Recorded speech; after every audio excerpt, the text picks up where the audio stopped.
Graça e paz, irmãos. Amém. Gostaria de convidá-los para abrir a Bíblia no Evangelho de Jesus Cristo segundo Lucas, no capítulo 22. Evangelho de Jesus Cristo segundo Lucas, capítulo 22. Vamos começar a leitura no versículo 7. Onde está escrito assim: chegou o dia da festa dos pães asmos, em que importava comemorar a Páscoa. Jesus, pois, enviou Pedro e João, dizendo: ide preparar-nos a Páscoa para que a comamos. Eles lhe perguntaram: onde queres que a preparemos? Então Jesus explicou: ao entrardes na cidade, encontrareis um homem com um cântaro de água. Seguiu até a casa em que ele entrar e dizer ao dono da casa: o mestre manda perguntar: onde é o aposento no qual lhe hei de comer a Páscoa com meus discípulos? Ele vos mostrará um espaçoso cenáculo mobiliado. Ali fazei os preparativos. E indo, tudo encontraram como Jesus lhes dissera e prepararam a Páscoa. Chegada a hora, pôs-se Jesus à mesa com ele e com ele os apóstolos. E disse-lhes: tenho desejado ansiosamente comer convosco esta Páscoa antes do meu sofrimento. Pois vos digo que nunca mais a comerei, até que ela se cumpra no reino de Deus. E tomando um cálice, havendo dado graças, disse: recebei e reparti entre vós. Pois vos digo que de agora em diante não mais beberei do fruto da videira, até que venha o reino de Deus. E tomando um pão, tendo dado graças, o partiu e lhes deu, dizendo: isto é o meu corpo, oferecido por vós, fazei isto em memória de mim. Semelhantemente, depois de cear, tomou o cálice, dizendo: este é o cálice da nova aliança no meu sangue, derramado em favor de vós. Amém. Nós hoje estamos cumprindo, nesta manhã, um mandado de Jesus Cristo. E é preciso que nós venhamos a refletir bem. Porque, às vezes, nós fazemos tanto aquela mesma coisa que passa a ser tão comum que nós não entramos mais na profundidade. A Bíblia diz Páscoa. Jesus celebrando a Páscoa.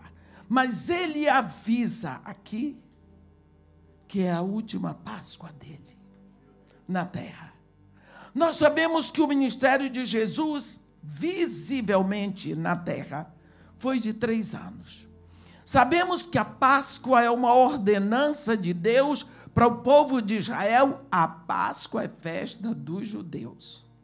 Desde que Deus os tirou do Egito, no capítulo 12 de Êxodo, ele diz para os judeus: este dia vos será por memorial, e vós o celebrareis com solenidade ao Senhor pelas vossas gerações, porque neste dia eu tirei as vossas hostes do Egito. A Páscoa é a primeira das celebrações festivas, solenes, que Deus determina para o seu povo.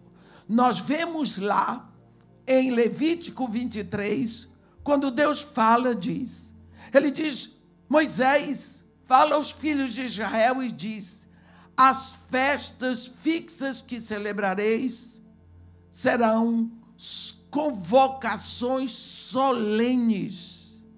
Serão estas as minhas festas, Deus diz. Quais são elas? Páscoa, pães asmos, primícias, Pentecostes, trombetas, expiação e tabernáculos.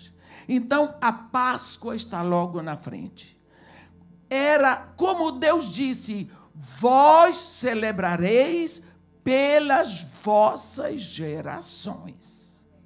Então, todo o povo de Israel tem que celebrar a Páscoa todos os anos. Como é que eles celebram? Desde pequeno, uma criança judia aprende a ver que está sendo celebrada a Páscoa. E como é que se prepara a Páscoa? O que contém uma mesa da Páscoa? Como é que acontece aquela solenidade? Ora, quando Jesus Cristo vê que vai chegar o momento da Páscoa, ele não pergunta a João e a Pedro se eles sabem preparar a Páscoa. Ele diz simplesmente: ide preparar-nos a Páscoa para que a comamos. Ninguém ali teve que dizer o que é que eu vou fazer, o que é que eu preciso, como é que se faz. Eles sabiam. Pedro e João eram 2 homens adultos. Então eles vão. Mas esta é a 3ª Páscoa de Jesus com os seus discípulos. Como foi a primeira Páscoa? Como foi que ele celebrou? Não temos uma explicação disso, mas temos a menção dela. No capítulo 2 do Evangelho de João, a Bíblia diz no versículo 13: estando próxima a Páscoa dos judeus, subiu Jesus para Jerusalém e encontrou no templo os vendedores, os que vendiam bois, ovelhas e pombas, e também os cambistas assentados. Pronto. Então nós sabemos que no primeiro ano do ministério de Jesus Cristo, o que marcou essa primeira Páscoa foi que ele expulsou do templo os vendilhões. Tudo tem. Houve o segundo ano. Como foi a segunda Páscoa? Temos menção dela no capítulo 6 do Evangelho segundo João, no versículo 4. No versículo 3 está escrito: então subiu Jesus ao monte e assentou-se ali com os seus discípulos. Ora, a Páscoa, festa dos judeus, estava próxima. Então, o que vai marcar a Páscoa do segundo ano de Jesus com seus discípulos é que ele multiplica pães e peixes para mais de 5.000 homens. Então, nós temos a menção do que ele fez na Páscoa do primeiro ano, temos a menção do que aconteceu na Páscoa do segundo ano, mas agora vai chegar o 3º e último ano do ministério visível de Jesus aqui na terra. E essa Páscoa agora vai ser VIP. E o Dr. Lucas descreve para nós, no seu evangelho, o que aconteceu. Jesus mandou, como nós lemos, dizendo: ide preparar-nos a Páscoa para que a comamos. Eles perguntaram: onde? Está vendo? Onde tu queres que a preparemos? Única pergunta, não é? Como é que se faz? O que é que eu vou botar? Quais são os temperos? Não. Onde? O resto nós sabemos. Onde? E Jesus disse: ao entrardes na cidade encontrareis um homem com um cântaro de água. E isso é um anúncio fora do comum, porque o homem não carregava água, o homem não carregava cântaro, mas ali estava alguém chamando a atenção: sou eu.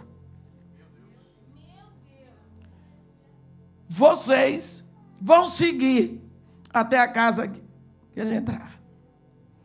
Dizei ao dono da casa: o mestre manda perguntar-te: onde é o aposento no qual hei de comer a Páscoa? Com meus discípulos, ele ia comer a Páscoa com seus discípulos. Em outras palavras, eu cumpro a determinação do meu Pai. Eu sou judeu. Eu como a Páscoa com os meus discípulos. Não é onde os meus discípulos vão comer a Páscoa, mas onde eu vou comer com eles. Onde eu vou me assentar à mesa com eles. Ele vos mostrará um espaçoso cenáculo mobiliado. Ali fazer os preparativos. Bem, tudo pronto. Jesus Cristo chega. Agora são 13 judeus. Há uma celebração que eles estão acostumados de quando nasceram, todos adultos. E Jesus Cristo se levanta. E ele faz o discurso. Olha para todos aqueles rostos tão queridos. Jesus Cristo sabia que aquele momento era um momento à sombra da cruz. E ele diz: tenho desejado ansiosamente comer convosco esta Páscoa, antes do meu sofrimento. Pois vos digo que nunca mais comerei, até que ela se cumpra no reino dos céus. Como era a Páscoa dos judeus? Como eles celebravam a Páscoa? A mesa estava próxima. A Páscoa é um jantar simples. A Páscoa é um jantar comido cada um na sua casa. Ela não era celebrada na sinagoga, ou no templo, ou no clube, não. É dentro de casa, é um jantar familiar. Nós lembramos do que aconteceu lá no Egito. Cada família toma o seu cordeiro. Se a família for pequena, junta com a família próxima, mas é dentro de casa. A família judia prepara a mesa e ali em cima da mesa põe o cordeiro assado, as ervas amargas, os pães asmos, mas toda a liturgia da Páscoa, ela se desenvolve seguindo a direção de 4 taças. Eles colocam as 4 taças com vinho. E isso Jesus estava acostumado. E todos os seus discípulos. Quando vai começar o momento da celebração da Páscoa, a família, então, tem o líder, a autoridade da mesa. Pode ser o pai. Mas se o pai já morreu, pode ser o avô. Se não tem avô, pode ter um tio. Ou quem sabe um irmão mais velho, mas se levanta como autoridade. Se aquele pai pode não ter orado a vida toda, o ano todo, mas naquela hora vai ter que orar. É Páscoa. Ele se levanta e toma na mão a primeira taça. Essa taça se chama Kiddush. Significa a taça da santificação. Ele faz aquela oração e depois ele passa aquela taça por todos da mesa. Cada um vai beber daquela taça e volta a taça para ele, ele bebe o que sobrou. Então, depois dessa oração que ele fez, então eles vão comer o cordeiro, vão comer as ervas.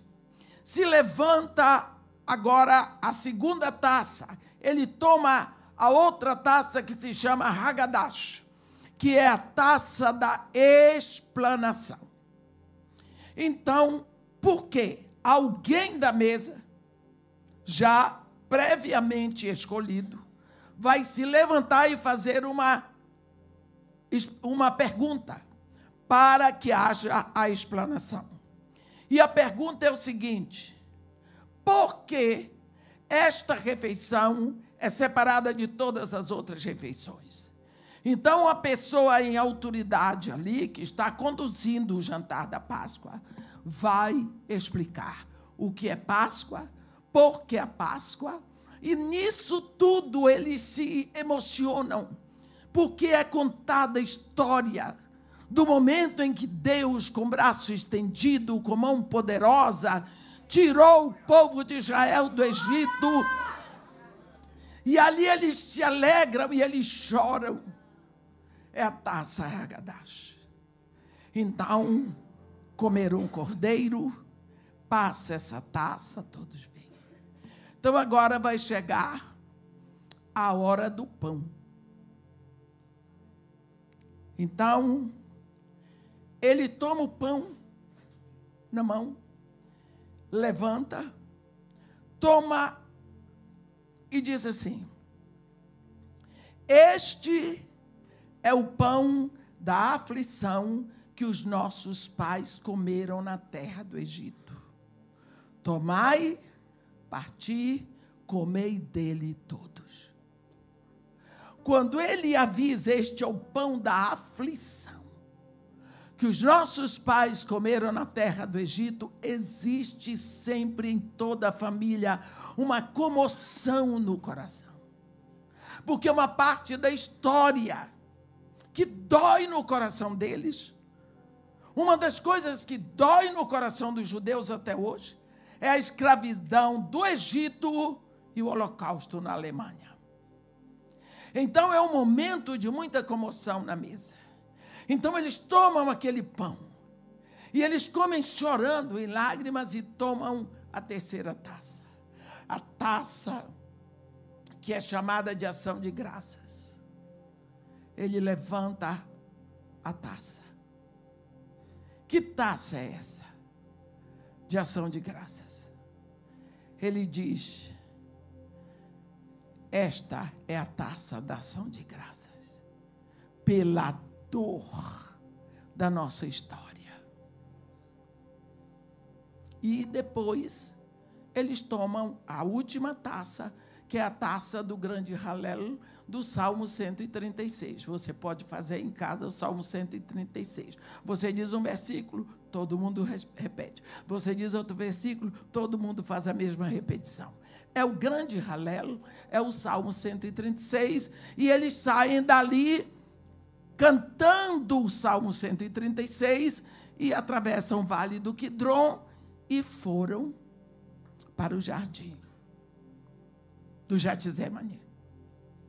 Esta é a Páscoa judaica. Todos os anos a mesma coisa. Jesus Cristo estava acostumado com aquela Páscoa.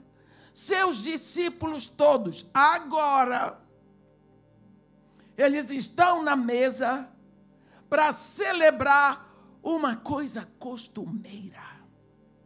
Eles tinham o hábito de falar, repetir as mesmas coisas. Agora Jesus Cristo se levanta. E a única novidade é que ele vai dizer para eles: olha, eu estou querendo comer essa Páscoa, porque é a última, antes do meu sofrimento. Todo mundo está preparado para a Páscoa que eles estavam acostumados. Ele levanta a primeira taça, Kiddush, todo mundo sabe. Faz a oração, passa por todos, ele bebe. Alguém faz a pergunta, a Bíblia não diz, porque Páscoa judaica é tudo igual. O doutor Lucas não diz quem foi apontado, porque ele não dá detalhes. E Jesus Cristo seguramente explicou, porque ele é o mestre. Eles bebem da segunda taça, Hagadash. Chega a hora do pão. Todo mundo ouviu. Este é o pão da aflição que os nossos pais comeram na terra do Egito. Agora Jesus Cristo vem e diz assim: isto é meu corpo, dado por vós. Tomai, parti e comei. Vocês podem imaginar o que aconteceu naquela mesa? Ora, tinham 12 judeus ortodoxos ali ouvindo aquilo, sabendo que Jesus Cristo tinha entrado num assunto que não estava na Páscoa. Aquele não é o meu corpo, aquele é o pão da aflição. E agora, houve um movimento ali. O que é isso? O mestre está mudando tudo. Tomai, parti, comei. Isto é o meu corpo que é dado por vós. Eles ficaram agitados, mas o que é que o mestre queria dizer? Para ele dizer, tomai, comei, parti, isto é meu corpo, ele não estava doido, não. Você pega, o médico disse para você, olha, você não pode nem pensar em comer algo com fermento, porque na hora que você comer fermento, você vai morrer. Você esquece e você vai para casa e tem um bolo lindo e você diz, vou comer, esqueceu que não pode comer fermento. Quando você já engoliu o bolo, você diz, eu vou morrer. Aí você corre. Você diz, doutor, liga para o médico. O senhor disse que eu não podia comer fermento. Eu esqueci, comi. Por favor, me dê um antídoto. O médico diz para você, olha, eu sinto muito, mas o bolo que você comeu, ele já está dissolvido no seu corpo. Ele já está nos seus órgãos. Os elementos do bolo já estão na sua corrente sanguínea. Não há como separar você desse pedaço de bolo. Quando Jesus Cristo diz, tomai, parti e comer, isto é o meu corpo. Ele está dizendo, assim como este pão vai estar dissolvido em vocês, de tal modo que ninguém poderá tirá-lo mais. É assim que eu quero estar. Eu quero estar tão dissolvido em vocês, tão íntimo com vocês, que ninguém jamais possa nos separar. Eu quero ser o seu nutriente. Eu quero estar espalhado nos seus órgãos, na sua corrente sanguínea. Ele sabia que dali a 24 horas ele estaria morto e enterrado. Então, a menção do pão é a menção da união inseparável que ele gritou ali naquela mesa. Nós lembramos que quando Jesus Cristo fez a sua oração, que nós chamamos de oração sacerdotal, lá no capítulo 17 de João, quando ele ora por nós, ele ora por unidade. Unidade. Ele não ora por união. Ele não ora por uniformidade. Porque você pode estar todo mundo com o mesmo uniforme e sermos diferentes. Ele ora por unidade, é diferente de união. Porque quando você toma uma unidade, uma maçã é uma unidade. Quando você tira um pedaço da maçã, você feriu a unidade. A unidade não está completa. Se você divide a maçã em 4 pedaços iguais, e você dá um pedaço para cada menina dessas que estão aqui na frente, a unidade está dividida em partes iguais entre elas. O único jeito de você ter a unidade de volta àquela maçã é quando as 4 se abraçam. Porque tem uma unidade entre elas. Quando Jesus ora por nós, ele ora por unidade. Para que eles sejam um, ó Pai, como eu sou contigo, para que o mundo creia que tu me enviaste.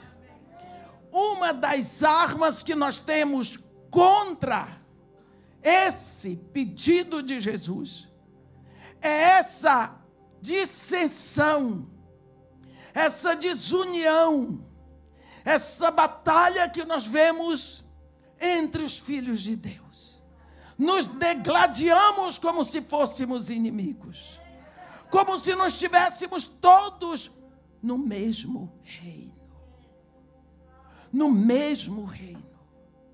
Fiquei tão triste nessa minha passagem pela Europa, porque eu venho para cá e eu não faço pregação evangelística, porque eu não sou um evangelista. Embora Deus use a sua palavra segundo a vontade dele. Mas eu chego assim, regando onde já foi plantado.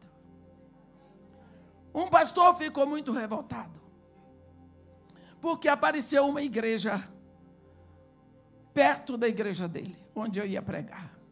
Ora, se ela vem pregar aqui, ela vai prejudicar a minha igreja.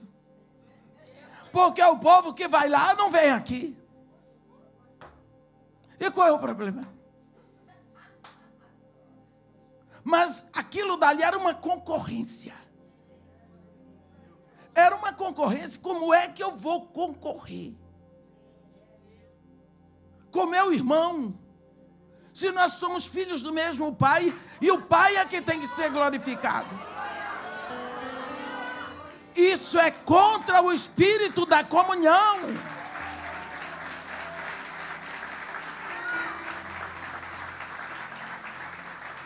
Isso nós precisamos lembrar quando nós tomamos a ceia. O grito da ceia é um corpo em todos nós. Depois que Jesus Cristo falou do seu corpo, ele vai dar uma revelação tremenda. Ele diz: este é o cálice da nova aliança no meu sangue. Os discípulos ficaram lá. Por quê? No capítulo 31 do livro do profeta Jeremias, Deus falando por boca do profeta Jeremias, 700 anos antes de Jesus vir, ele diz: e haverá, eu vou ler para vocês, no versículo, Jeremias capítulo 31. Jeremias 31.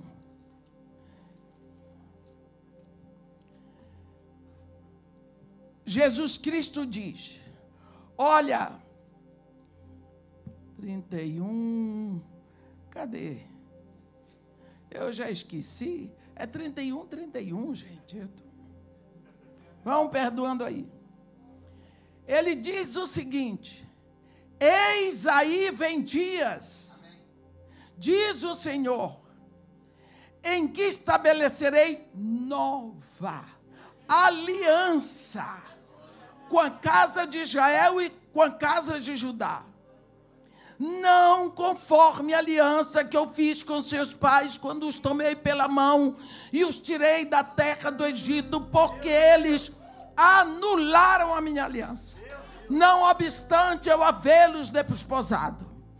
Porque esta é a aliança que farei com eles depois daqueles dias.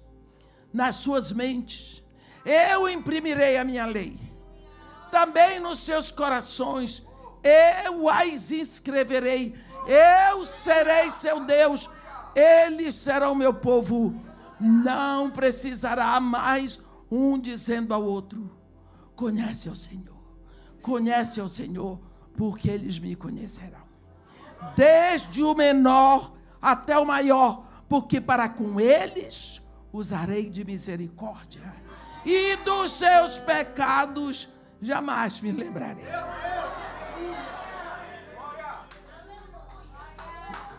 Jeremias botou aquilo ali. Eu preferi dizer onde estava para vocês lerem. O povo de Israel disse: mas cadê? Cadê o sangue que vai validar esta aliança? Porque aliança sem derramamento de sangue não tem validade. Nós vemos desde a primeira aliança que Deus fez com Abraão, teve derramamento de sangue. A aliança que Deus fez com Israel, derramamento de sangue. Sempre precisa sangue para validar uma aliança. Nós temos na Bíblia tantos rituais de aliança. Pode ter certeza que todos eles estão validados lá na cruz. Eu vou dar só um exemplo de um ritual de aliança. Eu vou fazer com você uma aliança. Eu tenho uma fazenda aqui, a pastora Cristina tem uma fazenda do lado.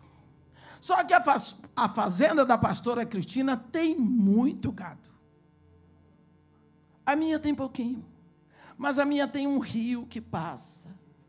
A minha tem um pasto maravilhoso. Ela fica olhando para a minha fazenda e diz assim: eu queria ter aquele pasto, eu queria aquele rio. Então ela fica olhando para mim, diz assim: irmã Edmé, vamos fazer uma aliança? Eu digo: vamos ver quais são os termos. Ela diz: a gente quebra essa cerca.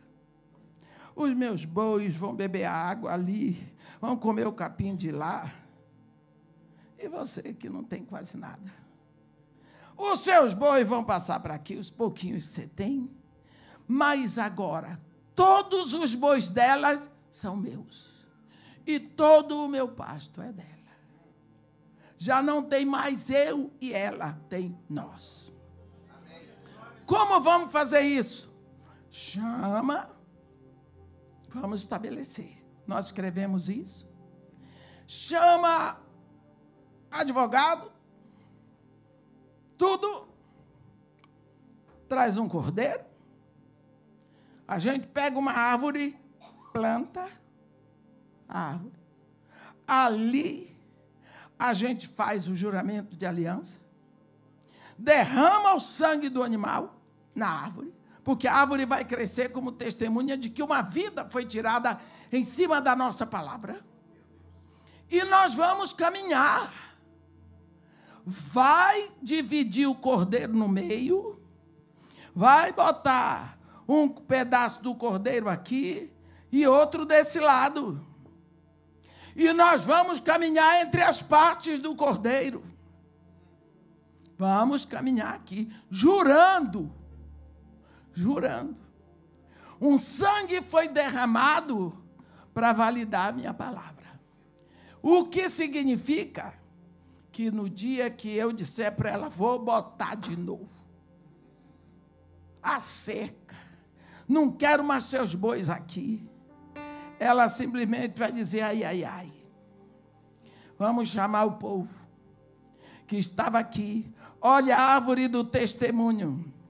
Você não está respeitando. Mas eu não quero mais essa aliança, porque seus bois acabaram com o meu pasto. Mas de meia você comeu dos meus bois, você coisa. Não, mas não quero mais. O que vai acontecer? Vou desfazer a aliança. Ela vai chamar todo mundo. Vão ter que me partir no meio, como fizeram com aquele animal, e ela vai andar sozinha, minhas pernas para cá, porque esse é o castigo de quem quebra a aliança. Isso é a aliança. Deus é um Deus de aliança. A Bíblia é um livro de aliança. Nós somos um povo de aliança.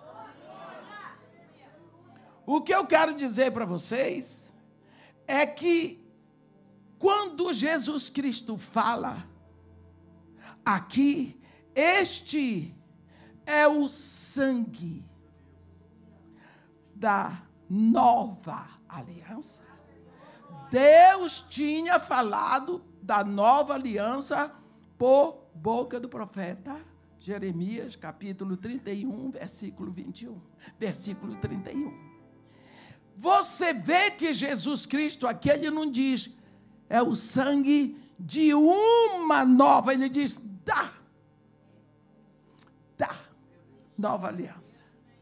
Porque quando Jeremias escreveu isso aí, o que o povo disse, ó, Jeremias, pera lá, mas e aí, cadê o sangue que vai validar esta aliança? Jeremias disse, não sei. O Senhor não disse. Deus não tinha dito para ele.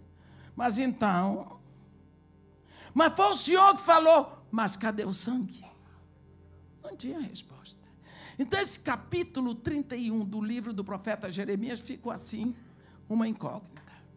Agora vem Jesus aqui, na mesa da Páscoa e diz, isto é o cálice daquela aliança, sabe? Que o profeta Jeremias enunciou. Da nova aliança, no meu sangue. O sangue que sela a nova aliança está correndo nas minhas veias.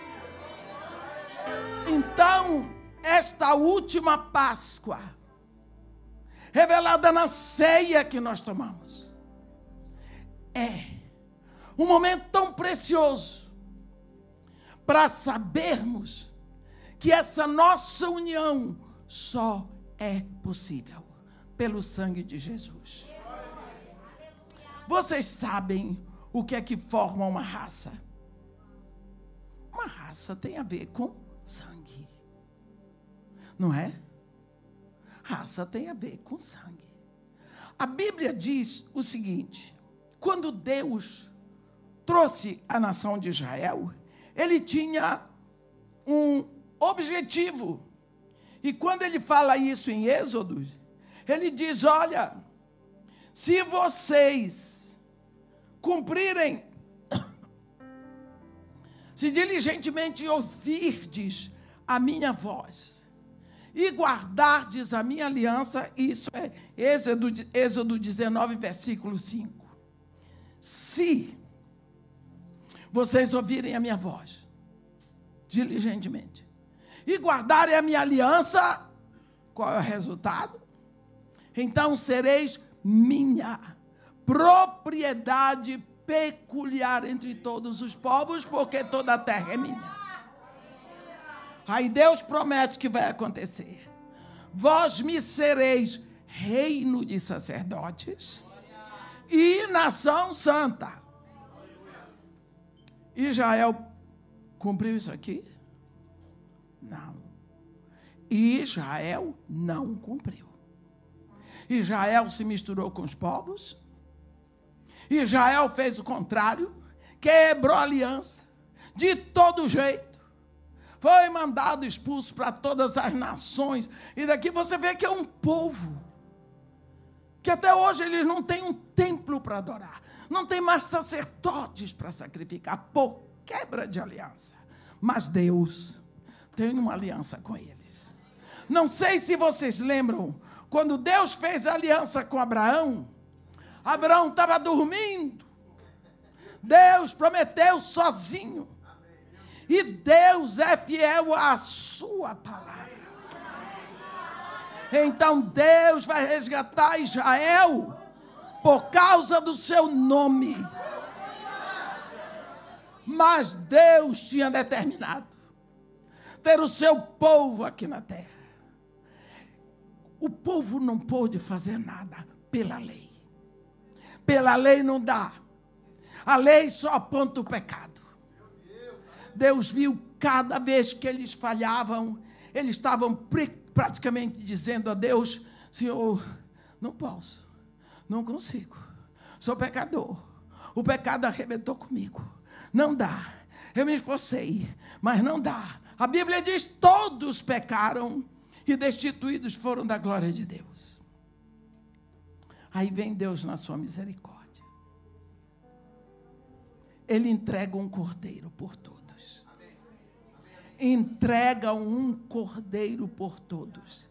Ele já avisou isso tantas vezes No Antigo Testamento e no livro do profeta Malaquias, ele diz: o meu afeto não está em vós, nem continuarei a receber oferta alguma de vossas mãos, porque desde o Oriente até o Ocidente será oferecida uma oblação pura no meu nome.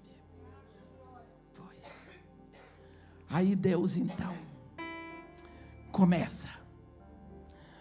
Depois que o cordeiro é sacrificado na cruz, ele ressuscita sobre os céus, então a terra está em aliança com o céu. Porque tem um homem assentado à direita de Deus. A pastora não podia entrar na minha terra. Eu não podia entrar lá na terra dela porque nós não estávamos em aliança. Mas no dia que a gente quebrou a cerca, ela veio para cá. Então eu posso ir para lá. Na hora que Jesus Cristo sobe com aquele corpo de homem na cara dos discípulos, desculpa a expressão, ele está sentado à direita de Deus. Tem um homem assentado à direita de Deus. E já que ele se assenta em majestade, Deus diz: então agora eu posso ir para a terra. Aí ele manda o seu espírito para a terra. Agora céus e terra estão em aliança. Céus e terra.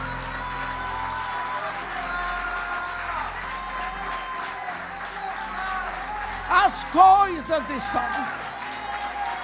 coisas estão acontecendo. E agora, o que é que esse espírito veio fazer aqui? Uma coisa esquisita. Ele vai começar aqui na terra uma raça que nunca teve. Nós estamos aqui separados: raça negra, raça branca, raça amarela, raça vermelha e a raça assim, que nem eu, vira-lata misturada, de branco e preto, e índio e branco. Deus diz: não vou começar a minha raça na terra. É uma raça eleita. Que raça esquisita é essa? De uma hora para outra começa na terra. No dia de Pentecostes foi uma loucura. No reino espiritual. Porque de uma hora para outra, 3.000 pessoas, pecadores, tem a presença de Deus dentro de si. O Espírito veio habitar dentro deles. No reino do Espírito, era um bando de pecador com uma tocha lá dentro. E daí em diante, essa turma de pecador aceso lá dentro, vai aumentando até chegar em nós. Você pode ter certeza. No reino do Espírito, eles estão olhando para você e vendo em você um pecador. Você pode ser negro, você pode ser misturado, o que você for. Você está aceso. Você tem uma lâmpada. É o trono de Deus em você. Começa esta raça nova. Raça eleita. Deus que quis que Israel fosse a nação da terra, agora vai trazer para cá uma nação. Nação é dirigida por leis próprias, por governo próprio, por costumes próprios, por língua própria. Vai começar na terra uma nação chamada Nação Santa. Porque o governo é lá de cima, é santo. A língua é lá de cima, é santa. As leis são lá de cima, lei santa. Os mandamentos são santos. O exército é o exército de Jeová Sabaoth. Então, agora tem na terra uma raça eleita, que é uma nação santa, Como diz Pedro na sua primeira carta, capítulo 2, versículo 9. Um sacerdócio real. Porque únicas pessoas que podem chegar diante do Deus da eternidade com toda ousadia. Chegar lá diante do Rei da eternidade e dizer: Pai. E é recebido por causa de Jesus.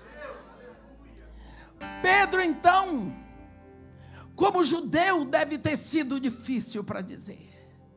Mas ele era um judeu já cheio do Espírito. Vós, porém, sois raça eleita, sacerdócio real, nação santa, povo de propriedade exclusiva de Deus, a fim de proclamardes as virtudes daquele que vos chamou das trevas para a sua maravilhosa luz. Vós que antes não erais povo, mas agora sois povo de Deus. Vós que antes não tinhas alcançado a misericórdia, mas agora alcançastes a misericórdia. Então, meus irmãos, quando nós olhamos para isso tudo, Jesus Cristo, quando ele celebra essa última Páscoa, ele deixa claro naquela mesa ali, tão simples, tão singela, a revelação do que ele quer para nós. Mas ele ainda diz: todas as vezes que o fizerdes, fazei-o em memória de mim. Fazei isto em memória de mim. Olha, nós temos tantos problemas com a memória, pelo fato de uma das minhas formações ser psicologia. Eu sou, de vez em quando, chamada para pregar congresso. A irmã queria que a senhora viesse na minha igreja para pregar, para dar um seminário sobre cura das emoções. Na hora eu sei, pastor não sabe o que está falando.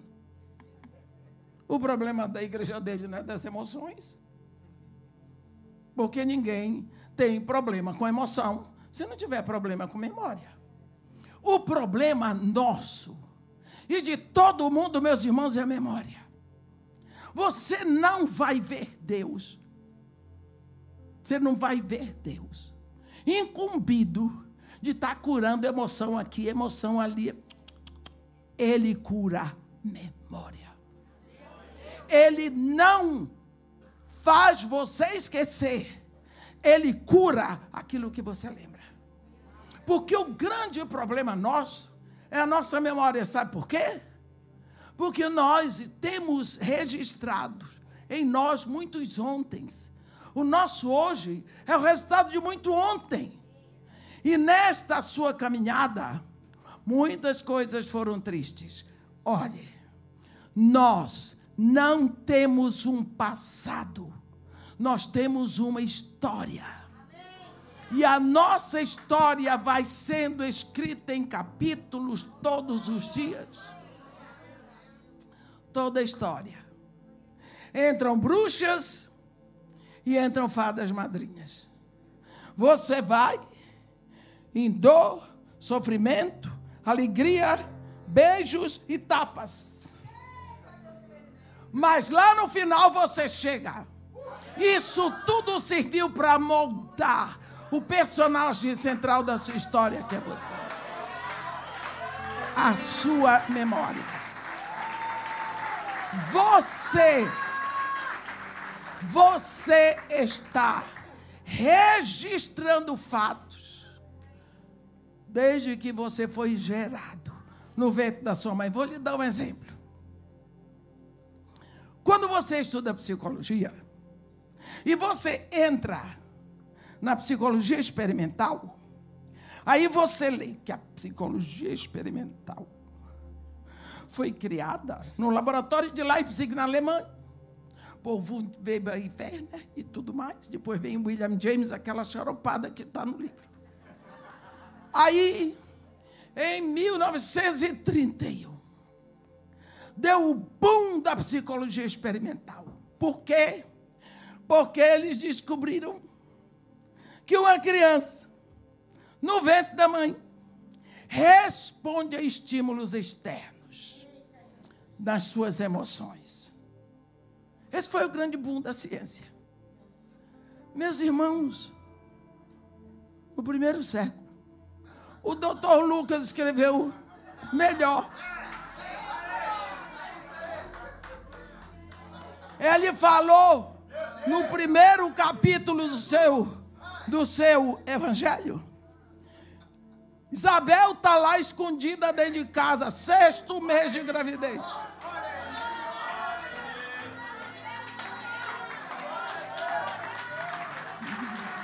Vocês viram?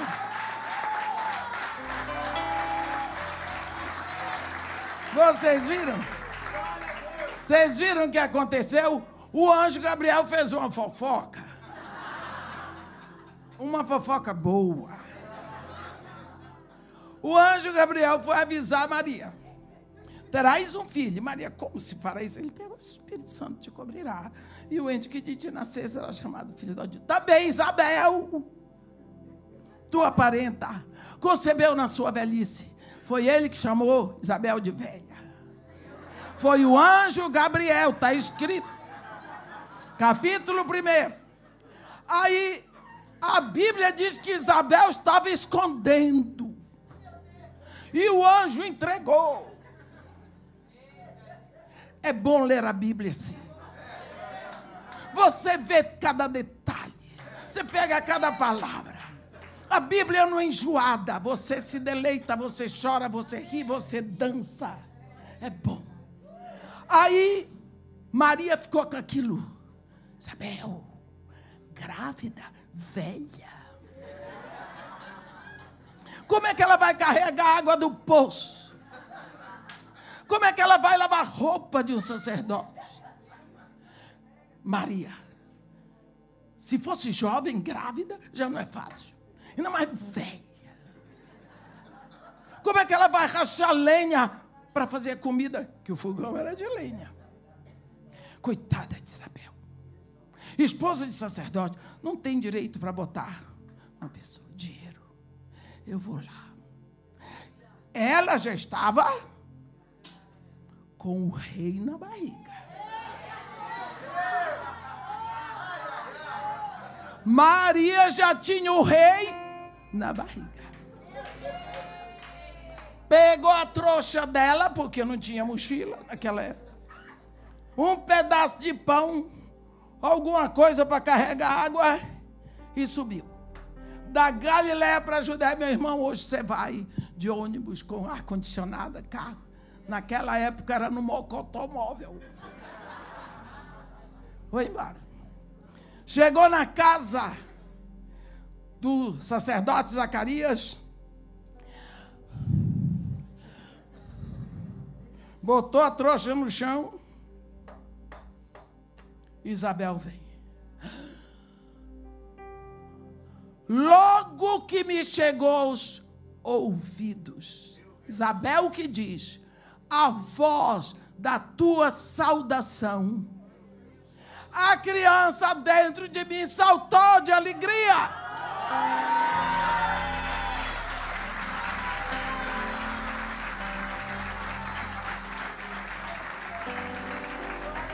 Ó João Batista Penteca, saltando pela presença de Jesus.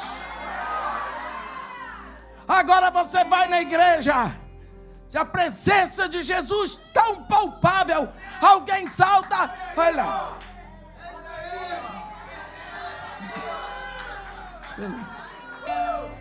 A presença da presença do Senhor tem manifestação de grande alegria. Olhe, João Batista estava com 6 meses de gerado. E Jesus tinha acabado de gerar. Aparece aqui uma mulher jovem, grávida de Jesus. Uma velha, grávida de João Batista. Os dois fazendo festa. Deus estava começando o Novo Testamento. Com 2 gerações de mulheres. Com 2 gerações de mulheres. Uma jovem, uma velha. O que eu quero dizer é que se João Batista saltou de alegria, ele podia ter se contorcido de tristeza, de pânico. O que significa que há a manifestação de uma emoção. Então a Bíblia está ensinando para a gente que desde o ventre uma criança é afetada emocionalmente pelas coisas lá de fora. Por isso que você tem 5 filhos. Cada um responde de um modo. Você examine o que você passou durante a gravidez deles. Entendeu? Memória. Porque é a memória que tem que ser resgatada. É na memória que você tem que ser liberto do que aconteceu. Andamos, porque quando eu era pequeno, meu pai fez o que não devia fazer. Minha mãe não fez o que devia fazer. Porque quando eu tinha 5 anos, não sei o quê. Aí eu fui para a escola, não sei o quê. Que isso? Carregando lixo. E as coisas boas que aconteceram. Uma moça disse para minha irmã, bonita lá na minha frente, nunca ninguém cuidou de mim. Eu disse, menina, não teve ninguém para trocar suas fraldas. Você nasceu comprando fralda e trocando fralda de você mesmo. Ninguém lhe deu um leite para beber, um banho. Ela ficou olhando para mim, eu disse, você diz, ninguém cuidou. Você está vendo? Ela catou o lixo e deixou o ouro para trás. Sai. Tem pessoas que têm isso. Elas saem catando o que não presta para carregar. Isso é síndrome de abutre. O abutre passa assim, vendo onde tem coisa podre, aí ele se deleita. Nós não somos assim. Quando Jesus Cristo diz, todas as vezes que fizerdes isso, fazei-o em memória de mim. Você não tem que ir à cruz, ele já foi. Você não tem maldição, ele já levou. Você não entra em julgamento porque ele foi julgado. Você tem que colher apenas o fruto dessa comunhão, dessa vida, desse sangue derramado, mas nunca esqueça que você é um povo diferente, porque você pode se assentar a essa mesa para ter tudo em comum, para ser um pelo mesmo sangue, para ser um pelo mesmo Pai, para ser um pelo mesmo Espírito. Todas as vezes que você tomar deste pão, este pão vai se dissolver em você. Saiba que é assim que Ele quer estar. Que você beber desse vinho, saiba que este vinho representa o sangue que clama pela eternidade. Amém? Que Deus nos abençoe e nos guarde. Que faça resplandecer seu rosto sobre nós. E tenha misericórdia de todos nós. Amém.